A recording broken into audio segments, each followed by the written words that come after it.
Hello and welcome. This is Microsoft Flight Simulator and this is the Phoenix Airbus A320. And today I would like to do something a little bit different. So usually we discuss some features of the aircraft or some technical details. Today I would actually like to take you through a scenario. Now this scenario I was confronted with when I did one of my sim checks. You may be aware of this. Pilots need to go into the simulator every 6 months.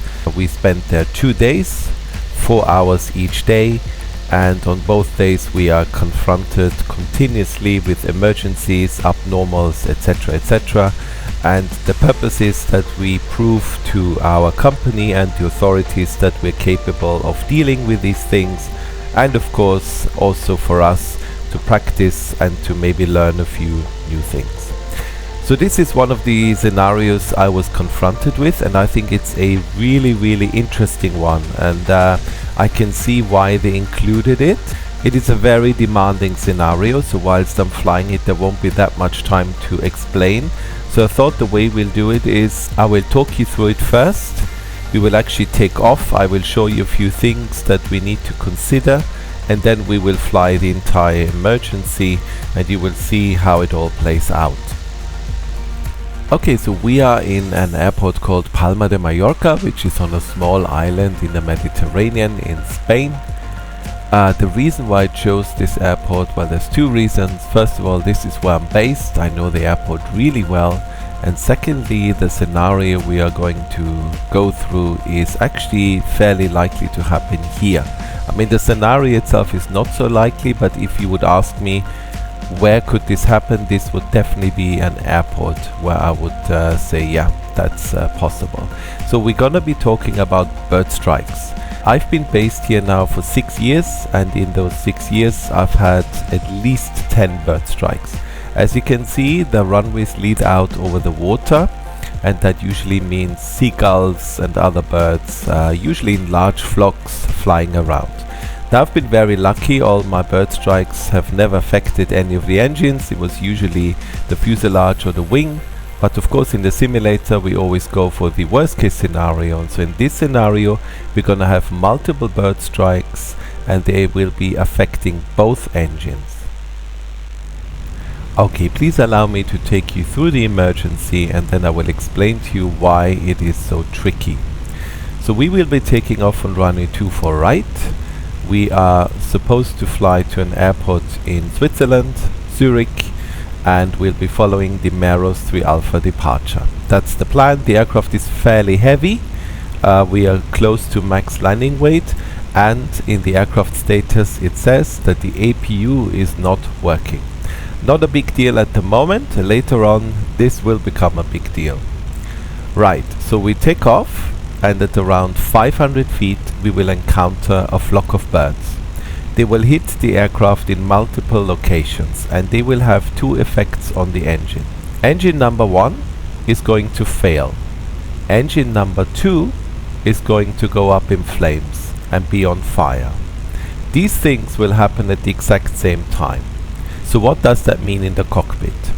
Well, we're gonna get multiple failures here on the ECAM. And the ECAM will always show you the failure first and then a checklist you need to run to deal with that failure. The Airbus logic will put these failures in a logical order. So it will start with the engine fire because it sees that as the biggest threat. And here comes the problem.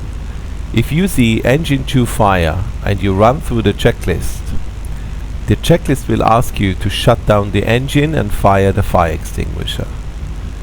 What it will not tell you is that number 1 has failed. So if you follow the checklist, you shut down the only engine you have and you're left with no engines. And so this is the idea of this scenario. You may think, well, if this is the Airbus logic, then surely that's flawed, but actually it isn't. If you've watched all the other videos in this series about the Airbus, you probably know by now that this is an extremely clever aircraft. We discussed things like ground speed mini and the bus system, and so this is no different.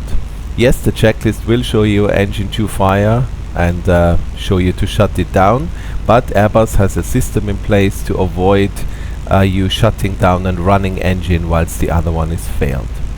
So on the Airbus, as you're probably aware, we use so-called flows. Everything is a flow. Checklists are just really there to check that we haven't forgotten anything. On the Airbus, when you read a checklist, you actually never touch anything. You just check, and that's it. So that's different from the Boeing. So whenever something goes wrong in the cockpit, we have, of course, a flow.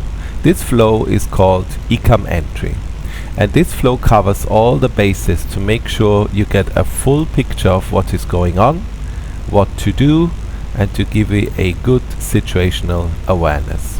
The second point is that this is a fly-by-wire aircraft. So let's go back to the scenario of an engine failure. On a conventional aircraft, an engine failure at low altitude and high power setting is actually a pretty serious thing. One engine will be running, the other one will be stopped. You have a lot of drag on this side, a lot of power on this side. So that will induce a yaw moment and a roll moment. And with many aircraft, if you're not quick to react, the aircraft will actually roll on its side and lose a lot of altitude in a very short matter of time. On the Airbus, this is not the case. If for whatever reason you don't react at all, the Airbus will just carry on flying quite happily. The fly-by-wire system will take care of everything for you. Of course, that is not the procedure. You still need to fly the aircraft manually. You also need to give some rather input, not a lot, but a little bit. But the idea is that actually the fly-by-wire system will keep you safe, even if you, for whatever reason, don't react at all. Because the fly-by-wire system can fly with one engine quite easily, you can also use the autopilot. So it's actually procedure. If you lose an engine in manual flight, you switch on the autopilot. It will fly, it will land, and it can even perform an auto land on just one engine, which again is very advanced compared to many other aircraft. So I'm gonna take off now, and we're gonna produce a minor fault, and I'm gonna show you how the ECAM entry flow works and explain to you why even in this scenario, if you follow the procedure correctly, it shouldn't be a problem. Okay, let's do it. Okay, we are airborne. We are at 8,000 feet. The autopilot is engaged, and we are just flying over the ocean. So I would like to show you an ECAM entry now. We're just gonna do something really minor. It doesn't matter what it is. The ECAM entry flow is always the same. So what I'll do is I will put this on standard and leave this one on the QNH, and that will trigger an ECAM warning here, hopefully, if the Phoenix Airbus works correctly. Here we go. Took its time, but here it is. So you get an ECAM warning. The idea is that you do not rush. Whatever happens, take your time. There's certain things where you have to be quick, like a rapid decompression, but these fall into a different category called memory items. But generally speaking, if you get a warning here on the ECAM, the Airbus philosophy is, listen, the aircraft will take care of almost everything. Take your time, build a picture, get all the information you need, and then, only then, start with anything in the cockpit. So the flow starts here on the PFD, and we make sure we understand what the aircraft is doing. So autopilot 1 is on, both flight directors are on, the auto thrust is on. The aircraft is in nav mode, cruise mode, and is holding a speed. The speed is safe, is not changing, the altitude is safe, the vertical speed is 0. Then we go to the ND. We are flying our nav route, we are over the water, we are above MSA, there's no terrain around, so that is all safe and good. Next, we check the configuration of the aircraft. So we have flap 0, the gear is up. Then we check the engines. Both engines are running good, so nothing wrong with the engines. Then we come to the ECAM, nav, baro rev discrepancy. And now very important, can we verify this? Can we look around the cockpit to see this is really what's going on? Or is it just a symptom of something else?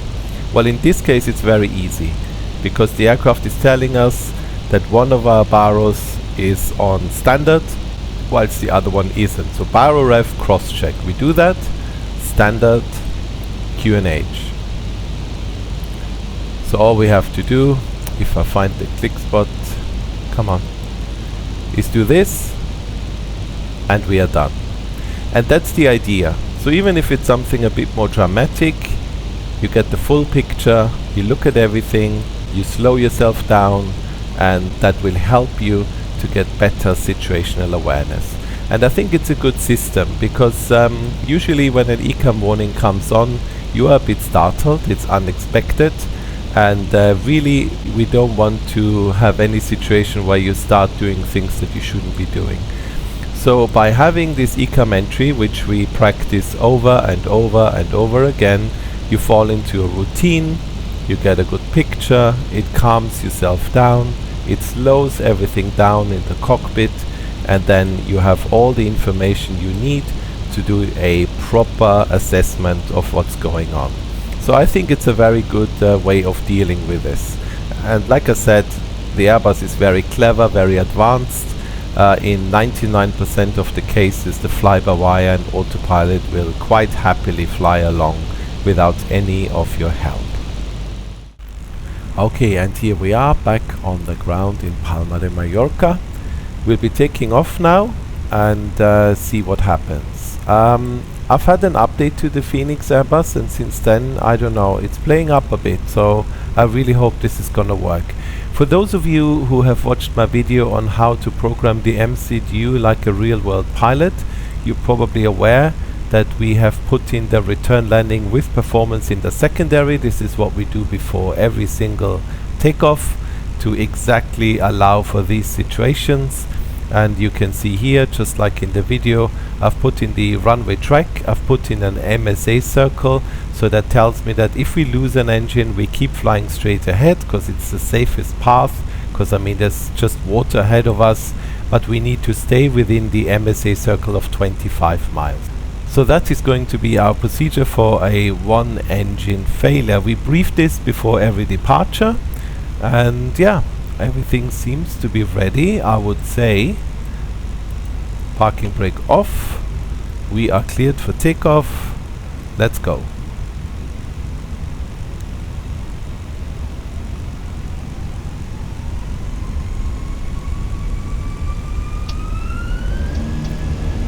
Man flag 67, SRS, runway 8 fast blue, first set.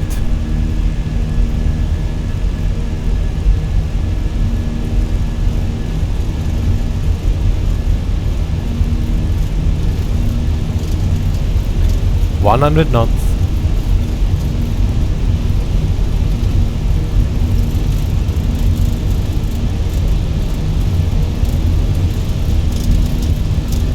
V1, rotate.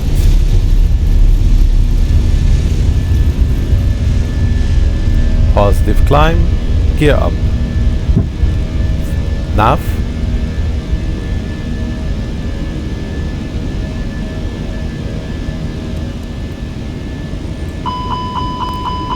Okay, engine 2 fire. We adjust the pitch, cancel the alert. Autopilot 1, pull heading.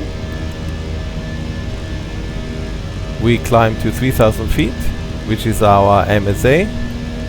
We set off a mayday now. We can go to first climb, SRS, heading, and 3000 blue. Auto thrust is on, everything is good. So the aircraft is stable, and now we start the ECAM entry. I personally would go for a selected speed. Let's go for 200 knots. Okay, ECAM entry. So, the autopilot is on, flight director's on, auto thrust on. We are in open climb, we are going on a heading, which is safe, above the water.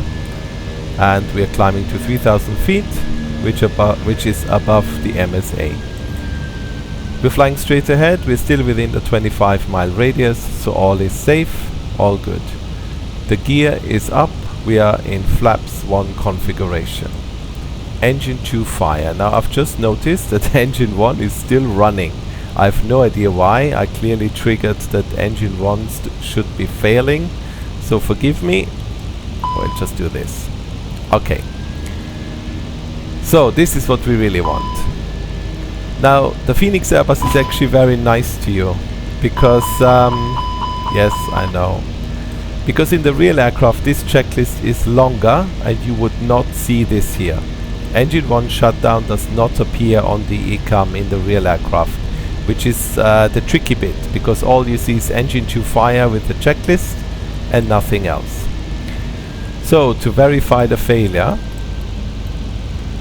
let's see, he wants me to go to MCT. Let's do that to shut up the aircraft. Here we go.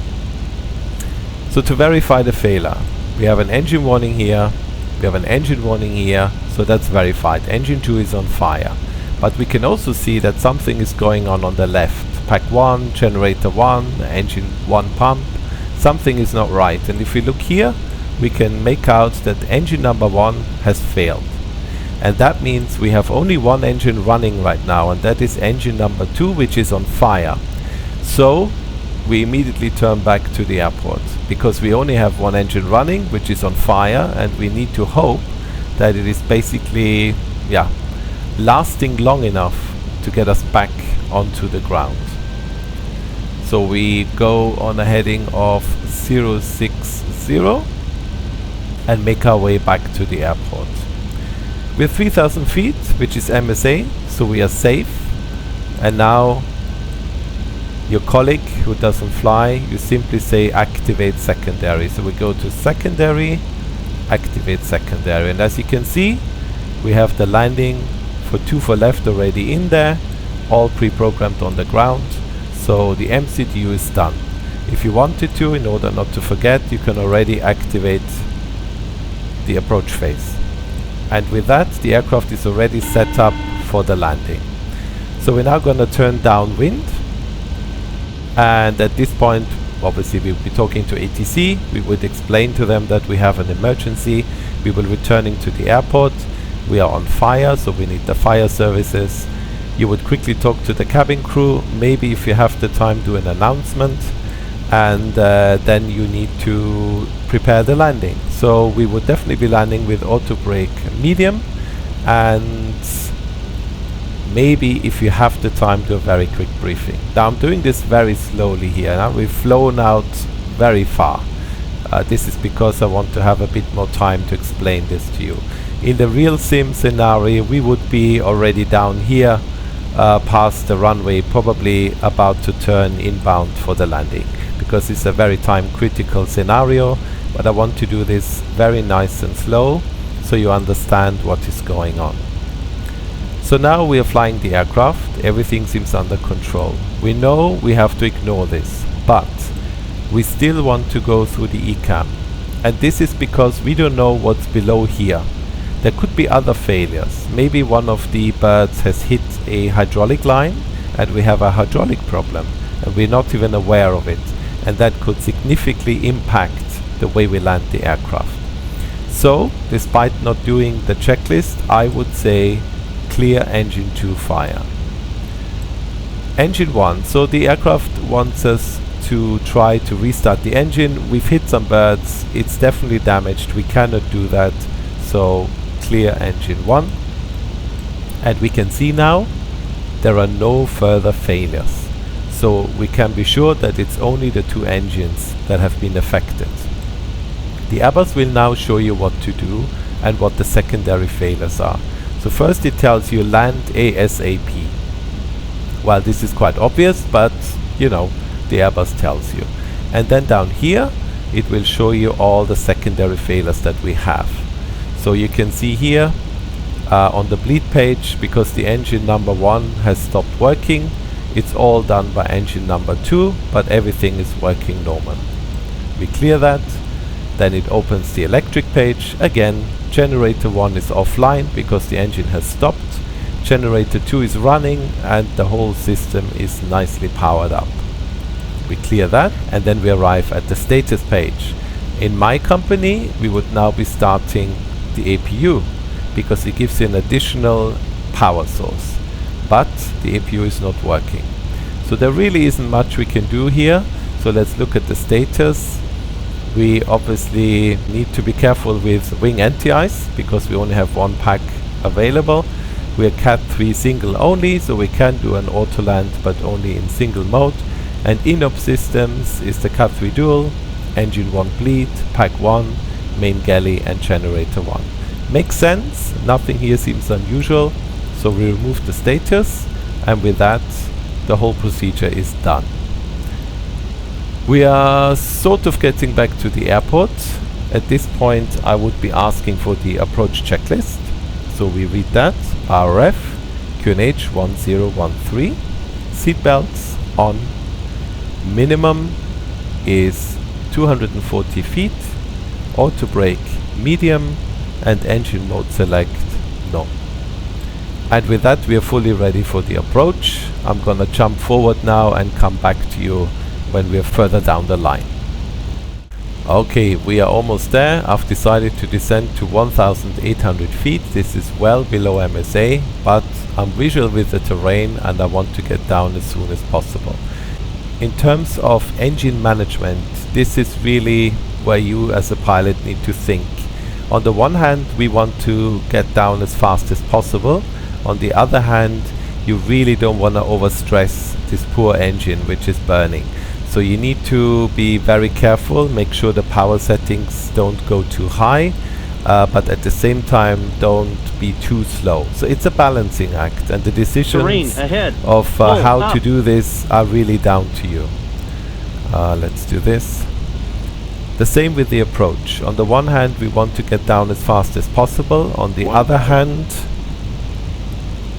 flaps 2. On the other hand, there is no way we can do a go round. So we cannot, under any circumstances, basically screw up that approach. It has to be spot on. So again, a balancing act. Do you really want to go in all guns blazing as fast as you can, with the risk that maybe, yeah, the approach is not right, but you have no options to go around? Or are you willing to risk it, fly a few seconds longer, making sure the approach is right? This is basically what you as a pilot get paid for, and what you need to think about. Right, we're turning inbound. We're cleared for the ILS. Glide slope blue, log blue. Well, we have glide slope star, log star, Cat 3 single, autopilot 1 and 2. So the aircraft is now going to intercept the glide path and localizer. I'm going to do speed managed. We're 6 miles out. I think this is a good point to put the gear down. So gear down. Don't sink. Don't sink. Don't sink. Don't sink. Don't sink. Don't sink. Okay, we're turning nicely to the runway. Flaps 3. Don't sink. And flaps full. Don't sink. Runways in Don't sight. sink. I don't know why this happens with the Phoenix. Don't sink. It shouldn't happen at all, but anyway, we'll Don't just sink. ignore that for now. So we're on the Don't ILS, sink. the runway is straight ahead. We need to remember this is Don't a sink. single engine approach. To be honest, with the Don't fly-by-wire system, it makes no difference whatsoever. It Don't feels sink. pretty much like a normal approach. The aircraft will sink. take care of everything else. Landing Don't checklist. sink. ECAM memo, landing no blue, cabin is ready. Don't Let's sink. do a VLS check. 134, Don't sink. 135 maybe. Don't So sink. let's put one on top. 140. Don't sink. We're clear to land. Runway is ahead. Don't sink. Autopilot off. Don't sink. Cat Don't 1. sink. So we're obviously not Don't going to go sink. for a soft landing here. The idea is to get the aircraft Don't down sink. as fast as you can. Obviously we Don't don't want to sink. have a hard landing either, because that's no Don't good. sink. But you know, don't flare forever. Don't This sink. is not the purpose now. The purpose is to get the aircraft Don't onto sink. the ground. Don't sink. Right. Let's see if we can do Don't this. sink. Don't sink. Don't sink. Don't sink. Don't sink. Don't sink. Don't sink. Don't sink. Land. Don't sink. Don't sink. Don't sink. Don't sink. Don't sink. Don't sink. Don't sink. Don't sink. 40, Don't sink. 30, 20, retard.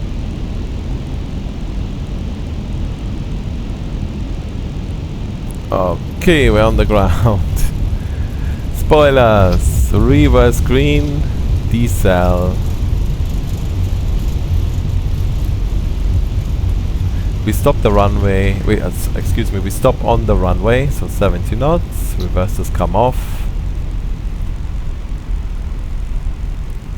Aircraft is stopped. Parking brake on. Okay. Here comes the next tricky bit. We now really want to get rid of this fire. So we would immediately start extinguishing the fire. But remember, we have no APU. If you now start switching off this engine, you are actually going to lose all the power here in the aircraft. Everything is going to go dark and you're not going to see anything anymore in terms of indications. So first thing to do, we would get our EFB here and would open the appropriate checklist that we need, because the ECAM is gonna stop working. So I have my real world EFB next to me with the correct checklist. Second thing, imagine for a moment that this entire scenario happens at night. When we switch off the engine, everything is gonna go dark and we're not gonna see anything anymore. Nothing, no switches, nothing. We have 3 flashlights in the cockpit, one here next to the pilots and one at the back.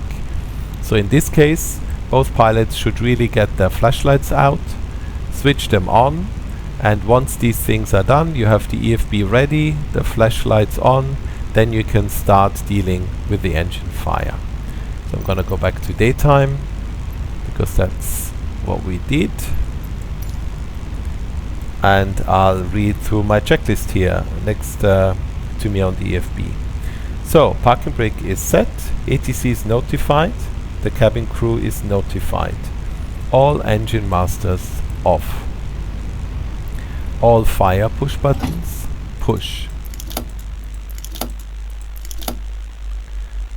And then it says agents as required. So we know engine number 2 was on fire, so we definitely shoot the fire extinguisher. Engine number 1 was not on fire, but it was damaged. So just as a safety precaution, we'll shoot a fire extinguisher in there as well.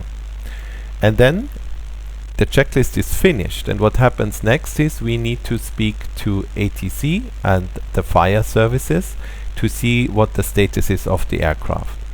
If they say the fire is out, then we would get a pushback truck. It would pull us to a parking position. We would get some stairs and usually just disembark the aircraft. If the fire is still on, then we would now evacuate the aircraft via the slides. And once you reach that point, the instructor behind you will say, okay, scenario is completed. He would usually make some notes on his clipboard, because they always do. And then he would put the aircraft on another runway or in the air, and we would go straight into the next scenario. And this goes on for 4 hours, for 2 days, and that is why we call the simulator the sweat box. But you know, it's necessary, it keeps us on our toes, and it makes sure that if things go wrong, we know what to do. Okay, and that brings me to the end of this scenario. A bit unusual, we never usually do. Oh, look at that, we already have a ground power. They were quick. That's a bit unusual for Palma. Anyway, yes, we usually never do abnormals here, but I thought this is a very interesting scenario, and it brings together some of the things we've discussed in this Airbus series, and you can see how it all comes together. So I hope you found it interesting, and yeah, if you're interested in more abnormals, maybe some other emergencies, please let me know. I still have a long list of your questions regarding the Airbus. I will make my way through them as best as I can. Unfortunately, I'm quite busy at the moment, so the number of videos will probably slow down a bit. Apologies for that, but I promise I've written all your requests down and I'm working my way through them. So yeah, let me know if this was something you like and you like to see more of. Would be really interesting for me to hear. In any case, thank you very much for watching. I hope you enjoyed it, and I look forward to seeing you in the next one. Until then, all the best. Bye bye.